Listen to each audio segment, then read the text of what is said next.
우리 하나님의 말씀 보도록 하겠습니다. 하나님의 말씀은 에베소서 2장입니다. 에베소서 2장 20절에서부터 22절까지 보도록 하겠습니다.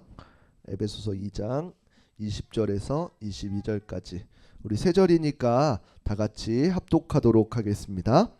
너희는 사도들과 선지자들의 터 위에 세우심을 입은 자라. 그리스도 예수께서 친히 모퉁이 돌이 되셨느니라. 그의 안에서 건물마다 서로 연결하여 주 안에서 성전이 되어가고 너희도 성령 안에서 하나님이 거하실 처소가 되기 위하여 그리스도 예수 안에서 함께 지어져 가느니라. 아멘. 오늘 본문의 말씀을 가지고 함께 지어져 가네 라는 주제로 함께 말씀을 나누도록 하겠습니다. 우리 옆사람과 인사하도록 하겠습니다. 사랑하고 축복합니다. 우리 한 번 더 인사하겠습니다. 더위 조심하세요. 예, 한 주간 잘 지내셨습니까? 이제 비가 오면서 더위가 한풀 꺾어진 것 같은데 이제 아마 곧 장마가 와가지고 아마 후덥지근한 날씨가 더 심해질 것 같습니다. 장마에 피해 입지 않도록 잘 준비하시기를 부탁드리겠습니다. 제가 주중에 이제 교회에 와서 문을 열어놓으면은 다양한 분들이 방문을 합니다. 특별히 엊그저께 금요일에는 이제 고양이 한 마리 들어와가지고 오늘 아침에 잡았다 그러더라고요. 예. 예, 여러 사람들만 아니라 동물들도 찾아오는데 어떤 분들은 이제 상처 받으신 분들도 많이 찾아오시고 돈이 필요해서 오시는 분들도 저희도 없는데 돈이 필요해서 오시는 분들도 있고 여러 곳에 이단들도 많이 방문들을 합니다. 그럴 때마다 이제 커피 한 잔씩 드리면서 고양이는 커피 안 주고요. 이제 사람들하고 이제 커피 마시면서 여러 가지 이야기를 하곤 하는데 대부분의 이제 교회에 상처 있어요라고 하는 사람들은 대부분 사람 관계에서 상처받은 이야기들을 많이 이렇게 풀어놓고 가고 계십니다. 그럴 때 저는 이제 충분히 그 이야기를 들어드리고 이제 그 가운데서 하나님께서 뜻하신 바가 무엇인지를 조금 같이 이야기를 나누게 되어집니다. 그런데 그곳 가운데 비록 전하는 말들이 이제 사람들이 그 사람이 원하는 어떠한 공감이나 어떠한 답이 아닐지라도 이제 제게 맡겨주시는 안에서는 순종하고 이야기를 하는 편입니다. 그런데 그 안에서 이제 교회를 안 다니는 분들이 있습니다. 그런 중 대부분의 이유가 바로 사람들과의 관계에 있다라는 것입니다. 그런데 이것이 비단 교회를 안 다니는 사람들뿐만 아니라 한창 이제 젊은 사람들, 청년들에 대해서 많이 이슈가 되었던 적이 있습니다. 바로 이제 워낙 이슈가 되다 보니까 이제 명칭까지 이렇게 나오게 됩니다. 가나안 성도라고 한 번씩 들어보셨을 것 같은데 이 가나안이라는 것을 거꾸로 하면 무엇인가요? 안 나가입니다. 그래서 교회를 나가기 싫어서 안 나간다라고 하는 이 청년들의 크리스찬들인 것입니다.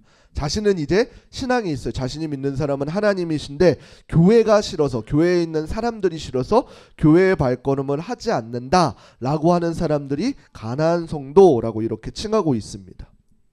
그런데 그 사람들에 대해서 제가 생각하는 것은 좋지 않게 보기는 사실입니다. 그러나 그렇다고 해서 그들의 어떠한 그들 가운데 구원이 없다라고 이 구원의 문제는 어떠한 논의를 할 수 없을 것입니다. 다만 하나님의 마음을 풀어가는 입장에서는 이 문제에 대해서 조금 생각해 보아야 한다라는 것입니다. 물론 우리가 너무나도 잘 알다시피 이 구원의 문제는 철저하게 개인의 문제입니다. 누가 대신 믿는다고 해서 그 사람이 구원을 받을 수 있는 것도 아니고 어떤 사람을 위해서 기도한다고 그 사람을 하나님께서는 만나주시겠지만 그 사람의 마음문을 열어주시겠지만 내가 그 사람을 위해 기도한다고 해서 그 사람이 구원의 문제는 해결이 되지 않는 것입니다. 아무리 교회의 공동체 가운데 있더라도 개인이 하나님과의 관계가 맺어지지 않으면 그 안에는 구원이 존재할 수가 없습니다. 그렇기 때문에 가나안 성도들에게 구원이 없다, 있다라고 함부로 말할 수 없는 이유가 거기에 있는 것입니다. 그런데 하나님의 마음을 조금 생각해보자라고 한다면은 하나님께서 우리 한 사람 한 사람을 구원하시고 세워가시는 목적이 무엇이냐라고 했을 때 하나님께서는 우리의 공동체를 위함이다라는 것입니다. 단순히 우리를 구원케 하신 것이 나 하나만 구원받자라는 이유가 아니라 나 하나를 통해서 많은 사람들이 하나님을 알고 하나님을 믿는 사람들로 충만하게 채워가기 위함에 우리를 세우신 목적이 있다라는 것입니다. 그렇기 때문에 우리는 구원의 어떠한 단 한편적인 부분만 보는 것이 아니라 하나님께서 그토록 말씀하시는 이 공동체가 무엇인지 함께 말씀을 통해서 살펴보도록 하겠습니다. 제가 전에 이제 중고등부 사역을 했었습니다. 근데 중고등부 사역을 하게 되면은 이러한 부분이 더욱더 심화되게 되어져 있습니다. 흔히 우리 사춘기 아이들의 모습을 아시죠? 어느 날에는 엄청 친한 것 같다가 완전 베프인 것 같다가 이제 또 돌아서니까 어떻게 돼요? 완전히 갑자기 남남이 되어져 버렸습니다. 그래서 교회에서 있다 보면 이제 수련회나 이런데 저 친구들 친한 것 같아서 이렇게 묶어놨더니 어느덧 와서 한다는 말이 무엇이냐면은 절교를 했다라는 것입니다. 이런 일들이 너무 빈번히 일어나는 것을 볼 수가 있습니다. 그래서 그러한 청소년기 그리고 요즘에는 이제 어른들도 별반 다르지 않지만 이러한 상황 가운데서 같이 사역을 하다 보면은 돌발 사항이 생긴다라는 것입니다. 어떤 계속 진행하려고 했던 것들을 이 토라진 사람들로 인해서 스톱되기도 합니다. 그런데 그때 가장 중요한 것은 무엇이냐면은 그 사람을 불러다가 막 어떻게 이야기하고 그러면 안 돼. 이렇게 이야기하는 것보다 가장 좋은 점이 지켜봐 주는 것입니다. 그때 막 다그치고 교훈한다고 해서 그들은 절대로 바뀌지 않습니다. 그들이 변화되는 시점은 무엇이냐면은 자기의 중심적인 메인 어떠한 문제가 무엇인지를 발견했을 때입니다. 내가 하나님 앞에서 왜 내가 예수 그리스도를 믿기로 하고 내가 하나님 앞에 어떠한 일들에 헌신하겠다라고 이 헌신하겠다라는 이 처음의 마음가짐을 일으키게 되어지면은 그 사람은 회복하는 것입니다. 이걸 조금 표현으로 한다면은 예수 그리스도를 기억하는 것입니다. 내가 왜 교회를 다니고 내가 왜 예수를 믿게 되었는지 이 사실을 자각하게 되어지면 어떻게 돼요? 이러한 모든 문제들은 회복되어진다라는 것입니다. 이것은 아마 우리들도 마찬가지일 것입니다. 오늘 본문 2장 20절 에베소서 2장 20절 말씀 우리 함께 읽어보겠습니다. 함께 읽겠습니다. 너희는 사도들과 선지자들의 터 위에 세우심을 입은 자라. 그리스도 예수께서 친히 모퉁이 돌이 되셨느니라. 아멘. 우리도 마찬가지로 내가 단순히 예배드리고 그냥 나와 있는 것이 내가 나오고 싶어서 나온 것이 아니라 누군가의 기도로 누군가의 특별히 어떠한 중보로 특별히 예수 그리스도의 은혜로 이 자리에 나와 있다라는 이 사실을 안다면은 우리는 남들을 포용할 수 있는 범위가 조금씩은 넓어지게 되어져 있을 것입니다. 그 이유는 남들은 알지 못할지라도 내 스스로가 얼마나 큰 죄인인지를 다른 사람은 몰라도 내가 알기 때문에 나를 용서하신 그 하나님께서 이 사람들 또한 사랑하고 용서하신다는 사실을 알게 되어지면은 우리는 그 사람들에게 어떠한 말보다는 그 사람들도 예수 그리스도의 은혜를 입은 자들이기 때문에 품어줄 수밖에 없다라고 이렇게 이야기하는 것입니다. 누가복음 7장에 보게 되어지면은 예수님에게 향유를 부은 여인에 대해서 이야기가 나옵니다. 어떤 바리새파 사람들이 예수님께 십사 대접을 하게 되어지는데 그 마을에 어떠한 죄인인 여인이 와서 그 바리새파 집에 식사한다, 예수님께서 식사하신다는 소식을 듣고 다가가 가지고는 예수님의 발 앞에 향유병을 붓는 사건이 일어나게 되어집니다.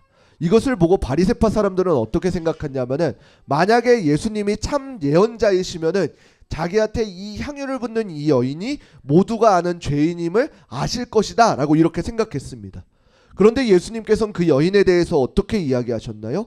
그 많은 사람들 앞에서 한 가지 비유를 하고 있으십니다. 한 가지 비유는 무엇이냐면은 두 사람의 채무자가 있다라는 것입니다.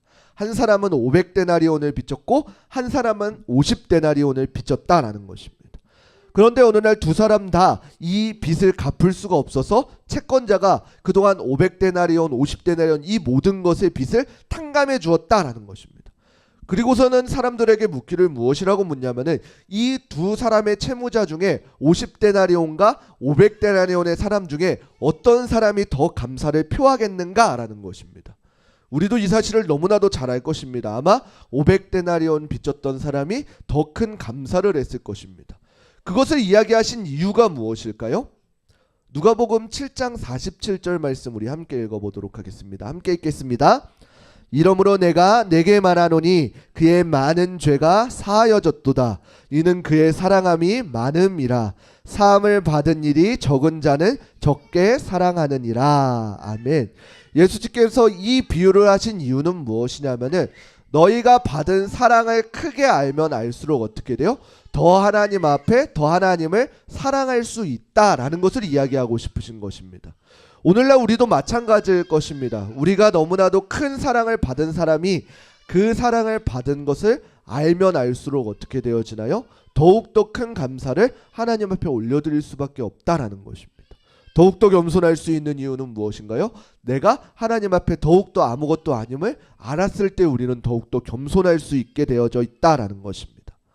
그래서 이 말씀들 가운데 우리 교회를 바라보며 생각하는 것은 정말로 우리 교회가 이러한 교회가 되었으면 좋겠다라고 하는 것입니다. 첫 번째는 무엇이냐면은 우리 교회가 하나님의 임재를 갈망하는 교회가 되기를 소망합니다. 이 기독교의 특징이자 강력한 무기 중 하나가 무엇이냐면 바로 하나님의 임재를 경험한다라는 것입니다. 단순히 말씀들을, 좋은 말씀들, 어떠한 신선한 말씀들을 듣기만 해서 끝이 아니라 그 하나님의 말씀이 우리의 삶 가운데에 체험되는 것이 우리 기독교의 가장 큰 무기이자 특징 중에 하나입니다. 저는 우리 흐르는 교회가 이러한 교회 되기를 소망합니다. 그러기 위해서는 우리가 해야 될 것이 하나님의 임재를 갈망해야 되는 것입니다. 이 임재를 갈망한다라는 것은 무엇이냐면은 다른 것이 아니라 나를 통해서 하나님이 일하실 수 있도록 나를 내어드리는 것입니다. 우리가 예배에 나올 때도 아무런 기대 없이 예배에 나오는 것이 아니라 어떠한 나를 드러내기 위한 예배가 아니라 하나님께서 나를 통해서 일하실 수 있도록 나를 내어드리는 예배가 되어야 될 것입니다. 그러기 위하여서는 어떻게 되어지나요? 우리의 삶 가운데서 아마 수많은 연습들이 필요할 것입니다. 우리에게 익숙해지기 위해서, 우리에게 어떠한 훈련을 받기 위해서는 수많은 연습들이 필요합니다. 하나님께서 나를 통해서 일하시기 위해서는 어떻게 돼요? 나를 철저하게 내려놓는 훈련이 되어져야 됩니다. 이스라엘 백성들이 하나님께서 약속하신 가나안 땅을 가기에 앞서서 그들 가운데 어떠한 시련이 주어졌었나요? 광야에서 40년이라는 시간을 하나님께서는 그들에게 허락해 주셨습니다. 그러면서 그 광야 40년 동안 이스라엘 백성들이 경험했던 것은 무엇인가요? 단 하루도 하나님을 의지하지 않고서는 살 수 없는 그 삶을 살았습니다. 매일매일 내려오던 만나가 끊긴다면은, 어떠한 반석에서 나오는 물이 끊긴다면은, 그들에게 어떠한 수많은 적군들이 찾아온다면은, 그들의 의복이 해진다면은, 신발이 갈라진다면은, 이러한 모든 것들을 통해서 오늘 가운데 임하시는 하나님을 경험하는 시간을 40년 동안 가졌다라는 것입니다. 그럼 그들이 그 삶을 통해서 느꼈던 것은 무엇인가요? 하나님의 말씀에 순종하였을 때, 하나님을 의지하였을 때 이 문제가 해결되어지는 것을, 그리고 하나님께서 나와 함께 하시는 것을 40년 동안이나 그들이 경험하며 훈련했다라는 것입니다. 그 훈련들이 쌓이고 쌓여서 어떻게 되어지나요? 그 다음 가나안 정복 전쟁에 있어서 말도 안 되는 일들을 하나님께서 요구하셨을 때 그 말도 안 되는 일들에 순종하며 나아갔더니 그 말도 안 되는 일들이 실제로 일어나게 되어지고, 주변의 많은 국가들이 그 모습을 보면서 이스라엘 백성들과 함께 하셨던 하나님께 영광을 올려드리게 되는 결과를 맺게 되었다라는 것입니다. 저는 우리도 마찬가지로 이러한 훈련의 연습들이 필요하다라는 것입니다. 어떠한 매 순간의 선택들 가운데에 하나님의 것을 온전히 선택하고, 그 선택 가운데 하나님께서 일하시는 것들을 우리가 바라보면서 우리의 삶 가운데에서도 여전히 살아계시는 하나님이시구나, 이 사실을 경험하고 날마다 우리의 삶 가운데에 하나님께 우리의 삶을 내어드리는 연습이 우리 가운데 있어야 된다라는 것입니다. 두 번째는 예수 그리스도를 통해 우리 교회가 하나 되는 교회가 되기를 소망합니다. 이 교회 공동체의 신비는 무엇이냐면은 다른 것에 있는 것이 아니라 예수 그리스도를 통해서 하나됨에 있는 것입니다. 분명히 많은 사람들이 있고 다양한 사람들이 있을지라도 우리는 어떻게 되어지나요? 예수 그리스도를 통해서 하나가 되어질 수 있습니다. 오늘 본문 2장 20절 우리 다시 한 번 더 읽겠습니다. 에베소서 2장 20절 함께 읽겠습니다. 너희는 사도들과 선지자들의 터 위에 세우심을 입은 자라. 그리스도 예수께서 친히 모퉁이 돌이 되셨느니라. 아멘. 예수 그리스도께서 친히 우리의 모퉁이 돌이 되셔서 우리를 하나 되게 하는 것입니다. 교회 사역을 하다 보면은 정말로 여러 가지 일들이 있습니다. 그리고 여러 가지 문제들이 일어나게 되어집니다. 특히 제가 아마 사역하는 방식을 아시는 분들은 더 문제를 막 이렇게 다가오는 것을 알 수가 있습니다. 어떠한 막 체계적으로 계획을 세우고 막 이렇게 하는 것이 아니라 주신 마음대로 사역을 하기 때문에 많은 여러 가지 문제들이 있고 수습하는데 아마 힘든 부분이 많습니다. 그러나 중요한 것은 무엇이냐면은 우리가 어떠한 것을 할 때에 그 일을 진행해 나가는 방식은 분명히 수많은 회의를 통해서 하나님께서 그 사람들에게 감동을 주셔서 그 회의를 이끌어 가시는 하나님이 실제로 존재합니다. 그럼에도 불구하고 만약에 그 회의 가운데 매너리즘에 빠지게 되어지면 어떻게 돼요? 어느 순간에서부턴가 자기의 생각과 방법대로 그 회의들을 이끌어갈 때가 종종 보인다라는 것입니다. 그런데 그보다 더 중요한 것은 무엇이냐라고 한다면은 예수 그리스도를 머리로 하면서 그 하나 되는 공동체는 분명히 한 뜻과 한 마음으로 나아갈 수 있다라는 것입니다. 제가 생각하는 것 중에 교회의 가장 바람직한 것 중에 하나는 무엇이냐면은 어떠한 한 사람이 이렇게 끌어가는 교회가 아니라 각 사람 가운데에 하나님께서 주시는 마음을 통해서 교회가 세워져 가는 것입니다. 분명히 교회에는 지금 이 공간에만 해도 굉장히 다양한 사람들의 생각과 마음들이 있습니다. 그리고 환경들도 다릅니다. 그러나 중요한 것은 무엇인가요? 내가 하나님의 말씀 가운데 예수 그리스도를 머리로 하고 살다 보면 어떻게 돼요? 내가 하는 행동들 가운데 예수 그리스도의 향기가 묻어나게 되어집니다. 그리고 내 옆에 있는 사람들 또한 어떻게 돼요? 나와 환경은 다르고 상황은 다르고 여건도 다르고 나이도 모든 것이 다를지라도 그 사람 또한 예수 그리스도를 머리로 하게 되어지면 어떻게 돼요? 예수 그리스도의 향기가 뿜어나오게 되어져 있다라는 것입니다. 우리가 아는 사실 중에 하나가 예수님이 여러분이신가요? 아닙니다. 단 한 분이십니다. 우리 모두가 예수 그리스도를 머리로 하다 보면 어떻게 돼요? 나도 예수님 따라서 살아가게 되고 옆에 사람도 예수님을 따라가게 되고 그리고 우리 교회 모든 한 사람 한 사람들이 예수님을 머리로 하고 살아가다 보면 어떻게 돼요? 비록 환경은 다르고 상황은 다르고 의견도 다를지라도 그것이 모두 합력하여 선을 이루는 놀라운 경지에 이르게 되어진다라는 것입니다. 제가 생각하는 교회 공동체 중 가장 이상적인 부분이 바로 이러한 부분인 것입니다. 마지막으로는 우리 그 교회가 정말로 함께 세워져 가는 교회가 되기를 소망합니다. 혹시 이번 연도 표를 누가 기억하시는지는 잘 모르겠습니다. 제가 어디에 막 표를 붙여놓는 이 성격은 아니다 보니까 표를 기억하시는 분이 아마 얼마 없을 것인데 이번 연도 우리 교회 표어가 같이 기도하는 표어가 바로 함께 세워져 가는 교회입니다. 이것은 단순히 교회가 세워져 가는 것을 넘어서 각 개인이 하나님 앞에서 먼저 세워지고 그리고 가정이 먼저 세워지고 우리 교회가 세워져 가기를 기도하는 마음에 이번 연도 표어를 준비했습니다. 정말로 우리 한 사람 한 사람들은 연약하지만 우리와 함께 하시는 하나님은 강하십니다. 그리고 우리를 여전히 오늘날 동일하게 만들어 가시는 하나님입니다. 누구 하나도 완벽하지 않기 때문에 겸손할 수밖에 없고 하나님을 의지할 수밖에 없습니다. 그리고 그 하나님을 의지하고 나아가다 보면 어떻게 돼요? 내가 예수 그리스도를 머리로 하고 그 말씀에 순종하며 나아가다 보면은 우리는 어제보다 조금 더 성숙한 그리스도인들이 되어져 있을 것입니다. 그리고 어떻게 돼요? 그 나날들이 쌓여서 우리가 나 혼자만 성장하는 것이 아니라 우리 교회의 모든 한 사람 한 사람들이 함께 세워져 가는 놀라운 하나님의 역사를 볼 수가 있을 것입니다. 지금 이제 오늘 지나면 내일부터 이제 7월입니다. 세월 정말 빠르죠. 벌써 이번 연도에 절반이 지나갔습니다. 절반을 지나가면서 이 말씀을 준비한 이유는 무엇이냐면은 우리가 정말로 말씀 가운데 지어지고 있는지 그리고 그 말씀 가운데 올바르게 성장하고 있는지 내가 성장하지 않았다면은 물론 나에게도 문제가 있을 수 있지만 어떻게 돼요? 그 공동체 가운데도 문제가 있을 수 있다라는 것입니다. 만약에 그러한 것에 문제를 발견했으면은 그 문제 가운데 좌절하는 것이 아니라 우리는 어떻게 돼요? 돌이키고 다시금 한 걸음 나아갈 수 있어야 되는 것입니다. 그래서 우리 흐르는 교회가 아마 대부분들이 아마 이번 1월부터 오셨는데 한 해를 보면서 내가 얼마만큼 우리의 삶 가운데 하나님이 역사하고 계시는지 그리고 내가 얼마만큼 그 말씀 가운데 반응하고 있는지를 한번 진단해 보았으면 좋겠습니다. 그리고 그 진단한 후에 어떠한 곳에서 문제점이 생겼다면 그 문제점을 두고 기도하는 한 주가 되었으면 좋겠습니다. 그래서 우리 흐르는 교회가 정말로 하나님의 말씀 가운데 하나님의 임재 가운데 거할 수 있는 우리 교회 되기를 소망합니다. 제가 요즘에 이제 우리 교회를 향해서 기도하면 너무나도 가슴이 벅참을 느낄 수 있습니다. 그 이유는 무엇이냐면은 하나님께서 우리 흐르는 교회 공동체를 통해서 일하실 것이 기대되기 때문입니다.